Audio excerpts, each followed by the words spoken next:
주식시장은 어떻게 반복되는가? 저자 켄 피셔, 라라 호프만스. V자 반등. 역사를 돌아보면 강세장은 대개 요란하게 시작됩니다. 강세장 시작 시점을 놓치면 이후 약세장을 지나 다음 강세장이 시작될 때까지 기다려야 할까요? 그래서는 절대 안 됩니다. 약세장 기간에는 시장에서 빠져나왔다가 정확히 바닥 시점에 다시 들어가고 싶다면 그러한 생각은 접길 바랍니다. 시장은 눈 깜짝할 사이에 바닥에서 무섭게 급등하므로 놓치기 십상이기 때문입니다. 첫째, 강세장은 모두 요란하게 시작되는 것은 아닙니다. 1990년대 대형 강세장은 비교적 조용하게 시작되었습니다. 다음 강세장까지 기다리면 그때는 강세장 시작 시점을 제대로 찾아낼 수 있을까요? 아마 그때도 찾아내지 못할 것입니다. 어두운 약세장 기간에 짓눌린 심리 탓에 반등을 거쳐 강세장이 한참 진행된 다음에야 강세장이 눈에 들어오기 때문이죠. 지난 약세장에서 어떤 이유로든 겁에 질렸다면 다음 약세장에서도 어떤 이유로든 겁에 질리기 마련입니다. 강세장은 대개 사람들이 생각하는 것보다 더 길고 강하게 이어집니다. 따라서 강세장 시작 시점을 놓치더라도 지나친 자책감에 빠져 투자를 포기해서는 안 됩니다. 상승세가 지나치게 강하고 빠르다? 주가는 원래 장기간 급상승할 수 없습니다. 주가는 단숨에 대폭 상승하며 그래도 아무 문제가 없습니다. 물론 대폭 상승했다가 반대로 하락하는 경우도 있습니다. 1980년 에너지주 거품이나 2000년 기술주 거품이 그 사례입니다. 대개 과도하게 치솟은 주가를 펀더멘털이 뒷받침하지 못한 경우이지요. 하지만 대폭 상승한 주가가 모두 하락하는 것은 아닙니다. 사실은 불규칙한 모습으로 상승세를 계속 이어가는 경우가 더 많습니다. 그러나 사람들은 이 사실을 기억하지 못합니다. 1992년 5월 20일, 투자자들은 주가가 고평가되었다고 믿으면서 고민 중이다. 주가 상승세가 지나치게 크고 빨랐다고 걱정하고 있다. 이 유명한 강세장은 8년 더 이어졌으며 미국 주가는 546% 상승했고 세계 주가는 242% 상승했습니다. 2003년 7월 1일, 주가 상승세가 지나치게 크고 빨랐으므로 7에서 8% 조정이 예상된다. 이미 4개월 전에 강세장이 시작되어 1년 동안 세계 주가가 33.1% 상승했습니다. 2002년부터 2007년 고점까지 세계 주가는 161% 상승했습니다. 똑같은 말이 수없이 되풀이 되는데도 사람들은 항상 새로운 말로 생각하는 듯 합니다. 지나치게 크고 빠른 상승세 같은 것은 없습니다. 강세장이 허용되는 주가 상승 한계선 따위는 존재하지 않는다는 말입니다. 어떤 해든 단 몇 주나 며칠 만에 주가가 폭등할 수 있습니다. 그 시점은 아무도 모릅니다. 막상 그 시점이 오면 사람들은 상승세가 지나치게 크고 빠르다고 생각합니다. 시장은 한 치 앞도 예측할 수 없습니다. 이것도 정상적인 모습입니다. 약세장에 대해서도 마찬가지입니다. 주가는 상승했다가 하락할 수 있습니다. 그러나 단지 상승했다는 이유로 하락하지는 않습니다. 사람들은 여러 번 목격하고도 잊어버립니다.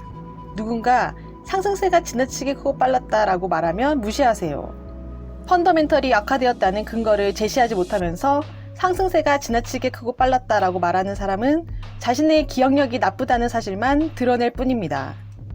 다소 하락해도 겁먹지 마라. 향후 12개월 동안 주가의 소폭 하락이 예상될 때 장기성장 투자자라면 주식 비중을 대폭 줄여야 할까요? 아니면 소폭 줄여야 할까요? 고민할 필요가 없습니다. 강세장이 계속 이어진다고 믿는다면, 심지어 약세장이 의심되지만 확신할 수 없다면 대개 주식을 계속 보유하는 편이 낫습니다. 왜 그럴까요? 우선 당신의 판단이 틀릴 수 있습니다. 주식을 매도했는데 주가가 상승한다면 장기 성장 투자자에게는 좋은 기회를 놓치는 것이야말로 가장 심각한 손실입니다. 15% 수익 기회를 놓쳤다고 가정해보세요. 이 기회 손실을 만회하려면 이후 15년 동안 비용 차감 후 초과 수익률 연 1%를 달성해야 합니다. 게다가 이후 절호의 진입 시점을 놓친다면 미래 수익 기회를 날려버릴 수 있습니다. 비중 조절은 대개 소용이 없습니다. 평균 수익률 달성은 매우 어렵다. 수익률은 변덕스럽다는 사실만 뼛속 깊이 명심해도 공포나 탐욕에 휘말리지 않을 수 있습니다. 장기시장 수익률이 평균 약 10%이고 강세장 수익률이 이보다 더 높으면 연 수익률 10%를 달성하기는 쉬워 보입니다. 과연 그럴까요? 실제로는 매우 어렵습니다. 이론적으로는 매우 쉽습니다. 그러나 심리적으로는 지극히 어렵습니다. 사람들은 흔히 시장 초과 수익률을 목표로 삼습니다. 그러나 대부분은 초과 수익률은커녕 시장 수익률 근처에도 미치지 못합니다. 나는 초과 실적을 내고 있어 라고 말하는 독자도 많을 것입니다. 스스로 인정하든 안 하든 독자 대부분은 아마 시장 수익률 근처에도 미치지 못할 것입니다. 믿기 어려운가요? 보스턴 소재 시장조사 회사 달바는 매년 투자자들의 실적 분석 자료를 발표했습니다. 2011년 발표 자료에 의하면 투자자들이 2010년까지 20년 동안 주식형 뮤추얼 펀드에서 얻은 평균 수익률은 연 3.83%였습니다. 달바가 비교 기준으로 삼아 분석한 S&P 500 지수의 수익률은 연 9.1%였습니다. 금액으로 환산해서 비교해보면 20년 전 10만 달러를 S&P 500에 투자해서 계속 보유했을 경우 원리금은 약 57만 1000달러가 되었을 것입니다. 그러나 사람들이 20년 동안 주식형 뮤추얼 펀드에 투자해서 얻은 원리금은 겨우 21만 2000달러로 S&P 500 원리금의 37%에 불과했습니다.